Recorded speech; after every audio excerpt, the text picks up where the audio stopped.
ছোট মেয়েকে তো ননির পুতুল বানিয়ে রেখেছো, আর আমরা কি উড়ে এসে জুড়ে বসেছি যে আমাদের কি একটু ভালোবাসা যায় না? সব বুঝি মা, বুঝেছো, আমরা সব বুঝি।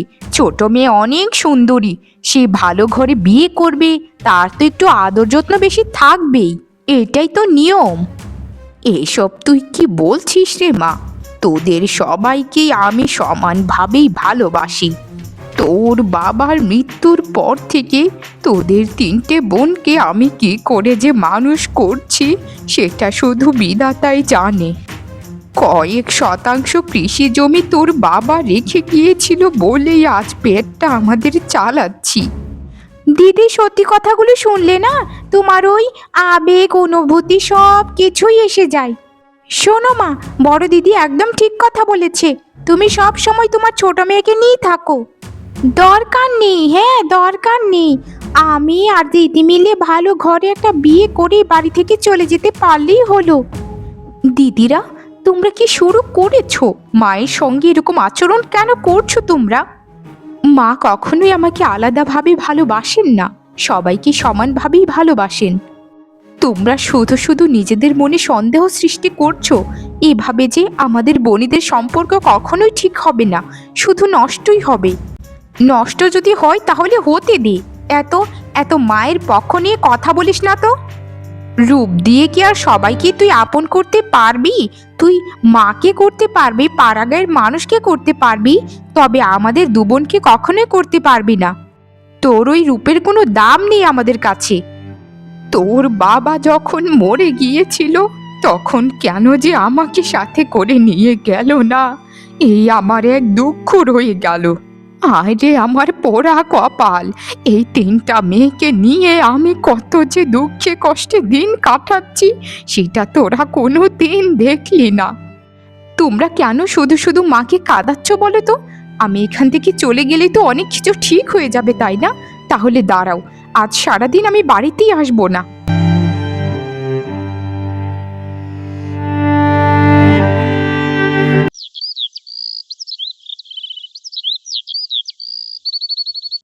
জানো কিষান, এই জায়গাটা আমার খুবই প্রিয়।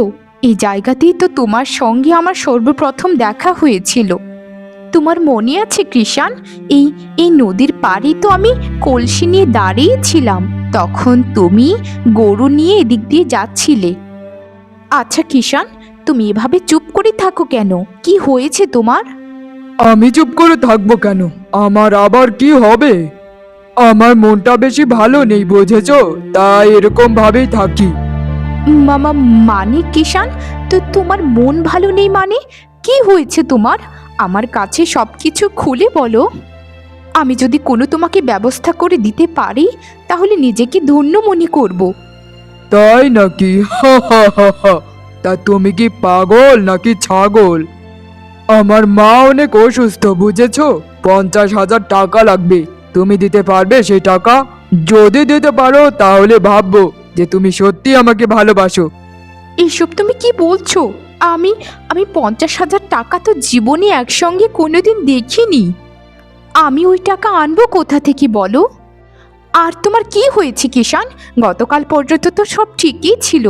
আজকে আজকে তুমি এরকম ভাবে আমার সঙ্গে কথা বলছো যে মনে হচ্ছে তোমার সঙ্গে আমার ধার দেনার সম্পর্ক। চুপ করো, অসভ্যতামি সীমা তুমি ছাড়িয়ে যাচ্ছ। আমার সঙ্গে এরকম ভাবে কথা বলতে তোমার লজ্জা করছে না? একটু সুন্দরী হয়ে গেছো বলে কি ভেবেছো নিজেকে? হ্যাঁ, আকাশের পরী হয়ে গেছো নাকি? আর ভাবটা নিয়ে তো এরকম চলো যেন মনে হয় রাজকুমারী হেঁটে যাচ্ছে। তা তুমি কোন রাজ্যের রাজকুমারী শুনি? নাম না জানা রাজ্যের নাকি? হা হা হা হা হা। না কিষান, তুমি আমার সেই প্রথমের কিষান হতেই পারো না, যাকে আমি খুব ভালোবেসেছিলাম, নিজের জীবনের থেকেও ভালোবেসেছিলাম।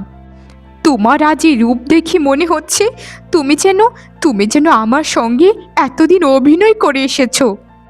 আমি এই সম্পর্ক আর এগোতে চাই না। আমি আমার মতো থাকবো, আর তুমি তোমার মতো থাকবে এখন থেকে। তা যাও না, কে তোমাকে আটকে রেখেছে শুনি? আর শোনো, আমি যদি বিয়ে করি, একটা ধনী ঘরের মেয়েকে বিয়ে করব, যার কাছে টাকা এবং সৌন্দর্য দুটোই আছে। তোমার মতো ভিখারির মেয়েকে বিয়ে করলে তোমার ওই রূপ ছাড়া আমি কিছুই পাবো না।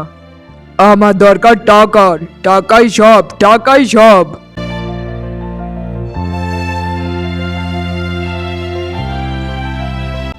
কি হলো মা? আজকে তো দেখা যাচ্ছে ছোট মেয়ের জন্য দরদ একেবারে উতলিয়ে উতলিয়ে পড়ছে।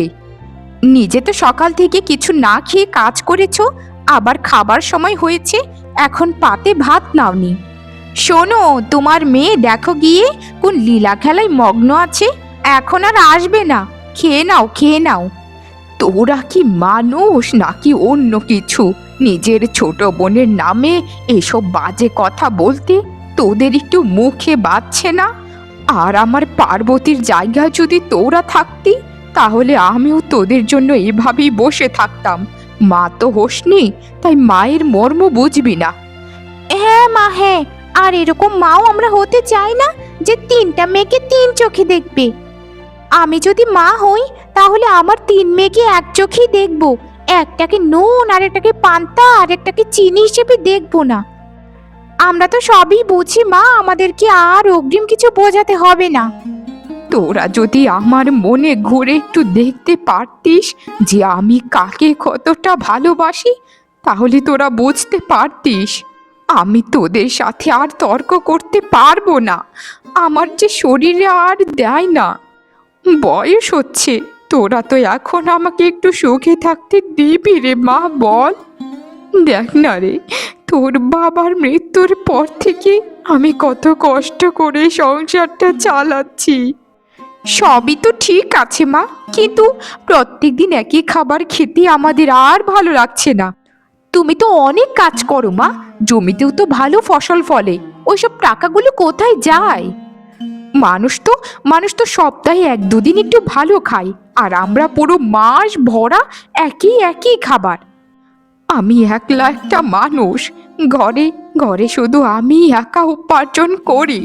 তোদের বিয়ের জন্য তো অনেক টাকা লাগবে। তোদের ভবিষ্যতের কথা চিন্তা করে একটু কিপটেমি করছি মা, কিছু তোরা মনে করিস না।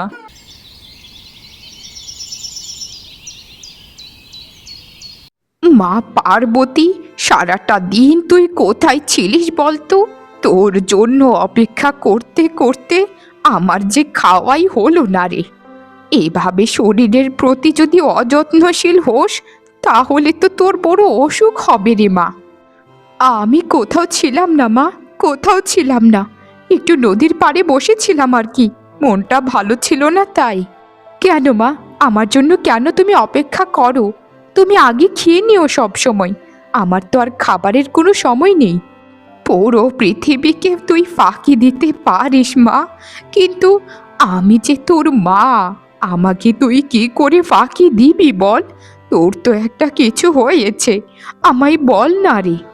মা, মা, কিষান আমাকে ধোঁকা দিয়েছে, সে আমাকে ভালোবাসে না বলল।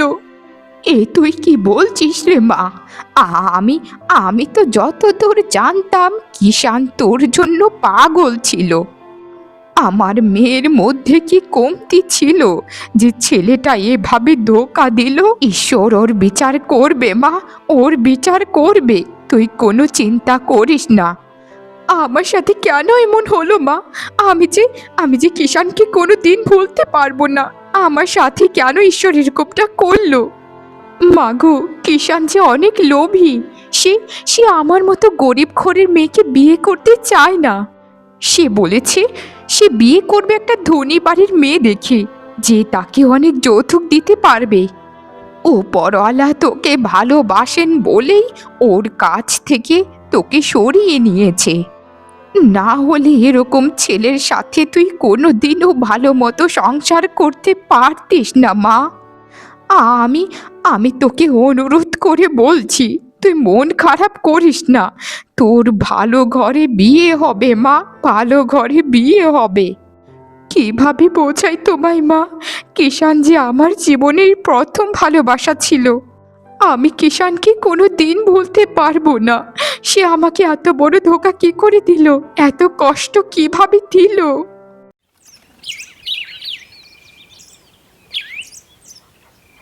দিদি, তুমি না বলেছিলে আমাকে কি জানি দেখাবে, তা দেখাও। বাড়িতে বসে থাকতে থাকতে আর ভালো লাগে না, মা শুধু তার মেয়ে পার্বতী পার্বতী করে, আমার দেখলে গাটা জ্বলে যায়। ওই পার্বতী মাকে কি এমন জাদু করেছে যে মা শুধু তার নামে জপ করে? দেখতে পারবি রে মেঝো, দেখতে পারবি। ওই পার্বতীর কি যে অবস্থা আমি করি, তুই কল্পনাও করতে পারবি না।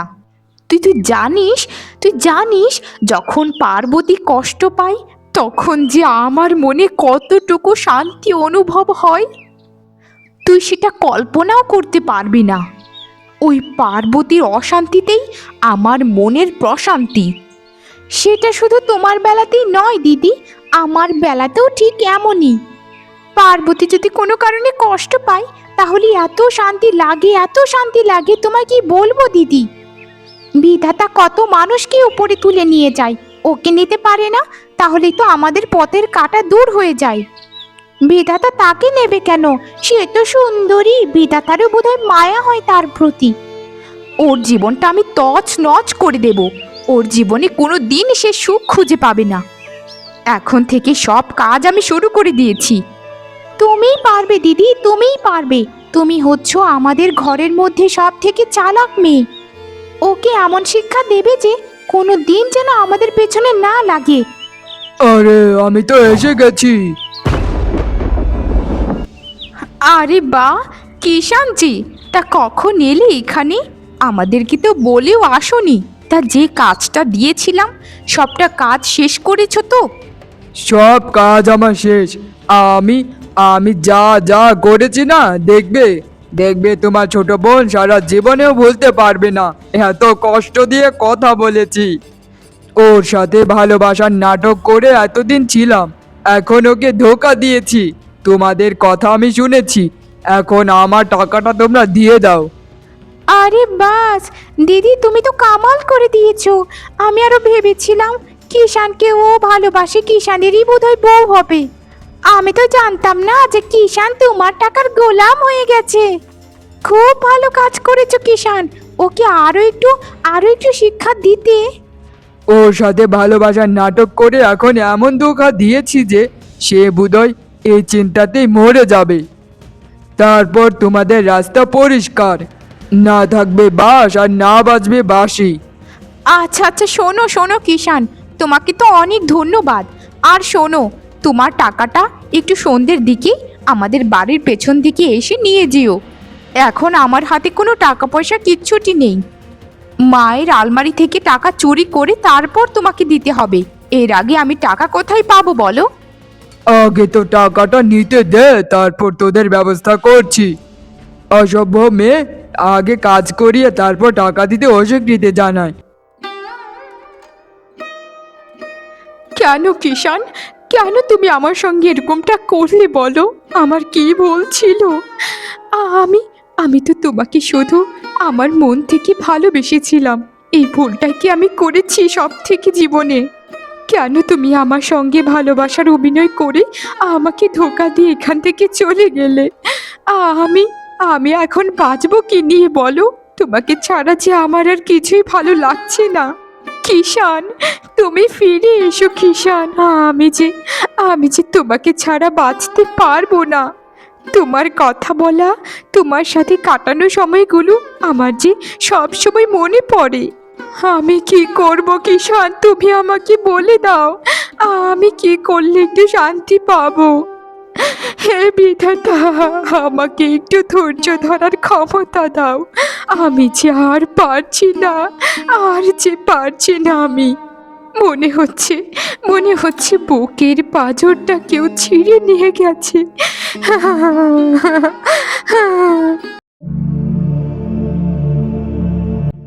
যুবরাজ, তোমার তো বিয়ের বয়স হয়েছে, আর কত এইভাবে ঘুরে বেড়াবে? এখন একটা বউ নিয়ে এই রাজপ্রাসাদে উঠে এসো। তোমার কি কাউকে কোনোদিন পছন্দ হয়নি? নাকি তোমার পিতার বন্ধুর মেয়ের সঙ্গে আলাপ করব আমরা? না মাতা, আপনাকে আগেও বলেছি আর এখনো বলছি যে আমি ওই মেয়েকে কখনোই বিয়ে করতে পারবো না। কারণ ওর পিতা মহারাজা হলেও তার চরিত্র মহারানীদের মতো নয়। সে নিচু প্রকৃতির মেয়ে। এই রাজপ্রাসাদে আসলে ওর জন্য এই রাজপ্রাসাদে শুধু দুঃখই নেমে আসবে। তাহলে তুমি কি বলতে চাইছো রাজকুমার, তুমি কি নিজের পছন্দ মতোই বিয়ে করবে? যদি করে থাকো খুব তাড়াতাড়ি আমাদেরকে জানাও, এতেই তোমার মঙ্গল হবে। রাজার ছেলেকে কি রাজার মেয়ে শুধু বিয়ে করতে পারে, আর কি কেউ করতে পারে না? আমি চাই একজন ভালো মনের মেয়ে, যে সুন্দরী এবং ভালো মনের অধিকারিণী থাকবে। আমরা এত অর্থ সম্পদ দিয়ে কি করব পিতা? এই তো এই তো আমার যুবরাজের মতো কথা। তোমার এই কথাগুলোর জন্যই তোমাকে আমরা এত ভালোবাসি। শোনো যুবরাজ, তোমার যাকে পছন্দ হয় তুমি তাকেই বিয়ে করবে। তবে একটা কথা মনে রেখো, মেয়েটা যেন খুবই ভালো মনের মানুষ হয়, আর দেখতে যেন খুবই সুন্দরী হয়। না হলে তো জানোই আমাদের রাজপ্রাসাদে একটা সম্মান তো আছে। আপনার আদেশ শিরোধার্য মাতা, আমি সেভাবে চেষ্টা করছি।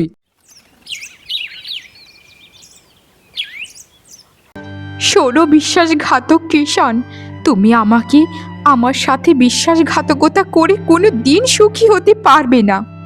আমি তোমায় অভিশাপ দেব না, কিন্তু কিন্তু বিধাতার কাছে একটা কথাই বলবো, যে আমার কোনো ভুল ছিল না। তুমি আমার সঙ্গে প্রতারণা করেছো। তোমার ব্যবস্থা উপরওয়ালা ঠিকই করবেন। আমি আর কোনো আফসোস করি না। আমি এখন থেকে আমার মতোই নিজেকে গুটিয়ে নিলাম। আর আর কোনোদিন আমি কাঁদবো না। আজকেই শেষ কান্না আমি কাঁদছি। আমার বাড়ির সবাই আমাকে নিয়ে তুচ্ছ তাচ্ছিল্য করে, তো বোন আমাকে বাড়িতে ঢুকতেই দিচ্ছে না, এত জ্বালায় আমাকে। সব কিছুই তোমার জন্য। তুমি যদি আমার সঙ্গে প্রতারণা না করতে, তাহলে তারা আমাকে নিয়ে মজা করতে পারতো না। কে তুমি সুন্দরী? আমি রাজ্যের রাজকুমার। মনে হয় আমাকে তুমি কোনোদিন দেখোনি। তুমি আমাকে দেখবে কি করে? আমি তো এই রাজ্যে ছিলাম না। আপনাকে আমি চিনতে পারিনি রাজকুমার, আমাকে ক্ষমা করে দিন। পিতা এবং মাতা যদি ওকে দেখে তাহলে তো পাগল হয়ে যাবে। এই রূপ যেন বিধাতা নিজের হাতেই বানিয়েছেন। কি হলো রাজকুমার, কথা বলুন। আমার কি কোনো ভুল হয়েছে? আমাকে ক্ষমা করে দিন। আমি আর জীবনেও এই ভুল করব না। আরে সুন্দরী মেয়ে, তুমি এত উদগ্রীব হয়েও না তো। আমি কিছু মনে করছি না। আসলে আসলে তোমার বাড়িটা কোথায় একটু বলবে? এই জঙ্গল পেরিয়ে উত্তর দিকেই আমার বাড়ি। কেন রাজকুমার, আমার বাড়িতে কি করবেন? আমার আমাকে কোনো শাস্তি দেবেন নাকি? যা শাস্তি দেবার আছে আমাকে দিন। আমার মাকে কোনো কষ্ট দেবেন না। যখন যাব তখনই জানতে পারবে যে কিসের জন্য। এখন এখন তুমি বাড়িতে চলে যাও। আমার নিজের চোখে তো বিশ্বাসই করাতে পারছি না যে স্বয়ং রানীমা আমাদের এই কুঁড়ে ঘরে এসেছেন। রানীমা, আমরা কি কোনো ভুল করেছি রানীমা? আমাদের এখানে হঠাৎ। আরে, তুমি শুধু শুধু ভয় পাচ্ছ, এরকম কোনো ব্যাপার নয়। আসলে আমার রাজকুমার তোমার একজন মেয়েকে দেখে খুবই পছন্দ করেছে, তার জন্যই তোমার কাছে সম্বন্ধ নিতে এসেছি। রাজকুমার বলেছে সে মেয়ে দেখতে নাকি পূর্ণিমার চাঁদের থেকেও সুন্দরী। আমাদের কি ভাগ্য রানীমা, আমাদের কি ভাগ্য! আমার ছোট মেয়ের কথা বলেছে আপনার রাজকুমার। আমি তো বিশ্বাসই করতে পারছি না যে আমার হতভাগিনী ছোট মেয়েটা মহারাজার পুত্রবধূ হবে। শোনো, তোমাকে একটা কথা বলি, রাজপুত্র যখন তোমার মেয়েকে পছন্দ করেছে, তাহলে আমি মেয়েকে দেখতে চাই না। সে সত্যি অসাধারণ মেয়েকে বিয়ে করবে। আমি এখন যাই কেমন? আগামী কালকেই তাদের বিবাহ হবে। ঠিক আছে রানীমা, আপনারা যেভাবে ভালো মনে করবেন সেভাবেই হবে।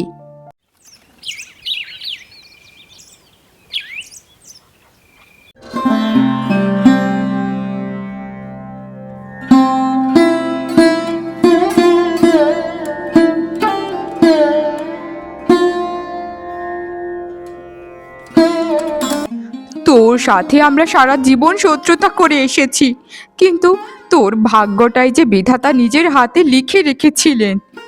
দেখ দেখ আমাদের বোন হয়েও তোর বিয়ে হয়ে গেল রাজকুমারের কাছে। তুই এখন থেকে এই রাজ্যের ভাবি রানী। আমার জন্য তোমরা আশীর্বাদ করো দিদি। আমি রানী হলেও তোমাদের মতো যেন অত্যাচারী না হই সেদিকে খেয়াল রাখবো। আর আমি সব জেনে গেছি যে কিষান তোমাদের কথাই আমাকে কষ্ট দিয়েছিল। আমি এটাই প্রার্থনা করি যেন তোমাদের জীবনে এরকম কিষান আর কোনো দিন না আসে। আমি যতটুকু কষ্ট পেয়েছি তোমরা যেন না পাও। আমাদের পারলে ক্ষমা করে দিস বোন, আমাদেরকে অভিশাপ দিস না। আমাদের ভবিষ্যৎটা যে কতটা খারাপ হবে সেটা আমরা হাড়ে হাড়ে এখনই টের পাচ্ছি। তুই ভালো থাকিস বোন, তুই ভালো থাকিস। আমরা তাহলে এখন আসি রে। হ্যাঁ তোমরা আসতে পারো। আর একটা কথা শোনো, গঙ্গার জলে নিজেদেরকে স্নান করিয়ে একটু পরিশুদ্ধ হবার চেষ্টা করো। তোমাদের মন আর হৃদয় ছোটকাল থেকেই কলুষিত, সেগুলো দূর করার চেষ্টা করো। আমাদেরকে আর বলে লজ্জা দিস না রে বোন। আমরা আমরা আসলে খুবই খারাপ মানুষ। আমাদেরকে কোনো দিন কেউ ক্ষমা করবে না। আমরা যা তোর সাথে করেছি সব কিছুই বিধাতা আমাদেরকে ফিরিয়ে দেবেন, দেখে নিস। আমাদের আর কিছুই রইলো না রে, কিছুই না।